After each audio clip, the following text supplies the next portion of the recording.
प्रतिलिपि FM पर एक दिल दहला देने वाली कहानी। कलिता एक यक्षिणी। भैरवा में यक्षिणी के नाम पर 4 लड़कियों को पकड़ा गया, जिनमें एक विशाल की बहन मोहना भी थी। उन सबको बचाने के लिए विशाल रुद्र के पास मदद मांगने गया, पर रुद्र ने इनकार कर दिया, जिस वजह से अब इन लड़कियों को जिंदा जलाया जा रहा है। क्या कोई बचा पाएगा इन लड़कियों को? आगे सुनिए।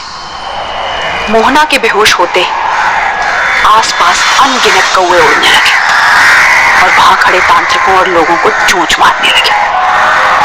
आग की लपटें जितनी तेज हो रही थी, उतने ज्यादा कौवे अशोक पेड़ के पास हो रही अफरा तफरी में लोगों को घायल कर रहे थे। अलखानंद का एक चेला भयभीत होकर बोला, ये सब क्या हो रहा है? पर इसका जवाब अलखानंद को भी नहीं पता था। इस कोहराम के बीच अचानक एक चीख सुनाई दी, रुको! एकदम से तेज चल रही हवा बंद हो गई और सारे कौवे जैसे हवा में गायब हो गए। अलखानंद इस भगदड़ के बीच उस आवाज को खोजने लगा, जिसकी वजह से आसपास का कालापन छट गया था। भगवा रंग के कपड़ों में खड़े इस इंसान के चेहरे पर जब आग की लपटों की रोशनी पड़ी, तो गांव वाले और तांत्रिक हैरान रह गए। उसे देखते ही तांत्रिक ने धीरे से कहा, ये यहां कैसे आ गया? भगवा पहने रुद्र और उसके पीछे पीछे सिद्धार्थ और साक्षी अलखानंद की टोली के सामने जा खड़े हुए। रुद्र को देख सब हैरान थे, सिवाय विशाल की, जिसके चेहरे पर उम्मीद की एक नई किरण जाग गई थी। रुद्र ने सिद्धार्थ और विशाल की तरफ देखा और बोला, आग बुझाकर जल्दी इन लड़कियों को बचाओ, हमारे पास ज्यादा वक्त नहीं है।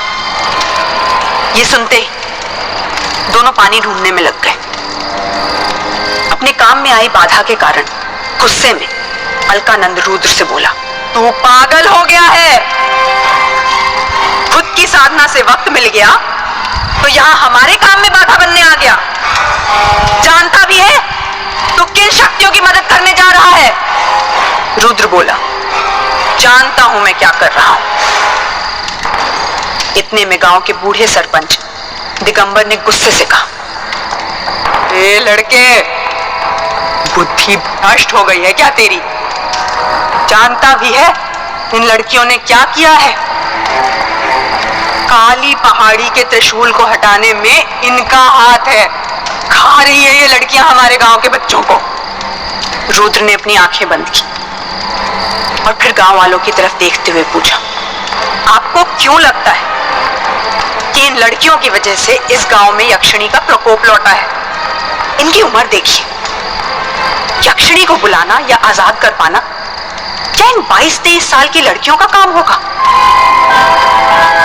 रुद्र सबको समझाने में लगा था और उधर विशाल और सिद्धार्थ पानी की बाल्टियां लाकर आग बुझा रहे थे। बाबा अलखानंद को लगा कि उनकी तरकीब अब काम नहीं करेगी। किसी भी तरह इन लड़कियों को मारना ही होगा। यक्षिणी आजाद हुई तो कोई नहीं बचेगा। अलखानंद ने सबको भड़काने का पैतरा अपनाया। कौन कर रहा है यहाँ यक्षिणी की पहचान? जो खुद उस किन्नर की जटिल आत्मा से एक बच्ची को नहीं बचा पाया, वो आदमी।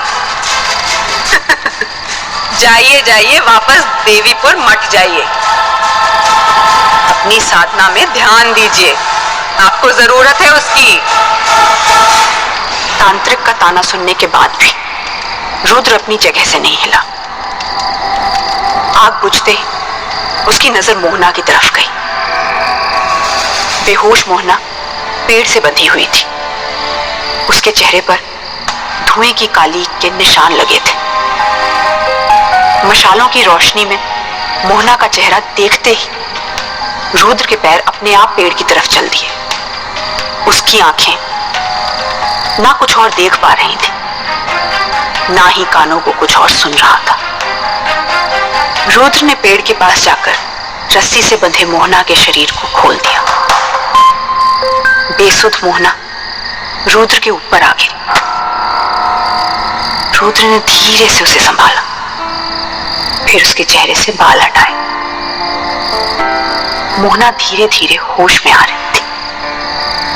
मोहना की नीली आंखें रुद्र की आंखों से जा मिली। अपने आप को रुद्र ने शायद पहली बार किसी की आंखों के वश में महसूस किया था। पर तभी पीछे से गांव वालों के चिल्लाने की आवाज आई, जिस वजह से रुद्र का ध्यान मोहना से हट गया। मोहना के सामने ढाल बन रुद्र गांव वालों की ओर मुड़ गया। फिर अपना हाथ दिखाकर उन्हें बढ़ने से रोका और कहा, कोई एक भी कदम आगे नहीं बढ़ाएगा। आप लोगों को इन लड़कियों के गांव में होने से परेशानी है ना, तो मैं इन्हें देवीपुर मठ लेकर जा रहा हूं। अगर ये यक्षिणी हुई तो मैं अपनी सिद्धियों से सब ठीक कर दूंगा, और अगर नहीं हुई तो भी आपके लिए बला टली। और रही बात उन गायब बच्चों की, अगर वो बच्चे जिंदा हैं तो मैं खुद उन्हें ढूंढ कर लाऊंगा। ये मेरा वादा है आपसे। रुद्र की बात सुन अलखानंद और गांव वाले चौंक गए। विशाल ने सरपंच के सामने हाथ पैर जोड़कर कहा, गुरुजी ठीक कह रहे हैं। क्यों आप लोग 4 लड़कियों की हत्याओं का जिम्मा लेना चाहते हो? इस गांव पर एक यक्षिणी की मौत का कहर जब ऐसा हो सकता है, तो 4 मौतों के बाद क्या होगा? ये सुनकर सब के सब शांत हो गए। विशाल की बात पर सरपंच दिगंबर ने जवाब दिया, ठीक है, ले जा अपनी बहन को। पर एक बात याद रखना विशाल, अगर भैरवा गांव के बच्चे जल्द से जल्द अपने घर नहीं पहुंचे तो तेरी बहन को कोई नहीं बचा पाएगा। विशाल ने राहत की सांस ली। सिद्धार्थ और साक्षी की मदद से चारों लड़कियों को लेकर वो गाड़ी की ओर निकल गया।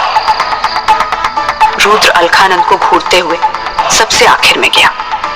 रुद्र तेजी से गाड़ी भगाते हुए मठ की ओर बढ़ रहा था, लेकिन भैरवा की सरहद पार करते ही गाड़ी अचानक से रुक गई।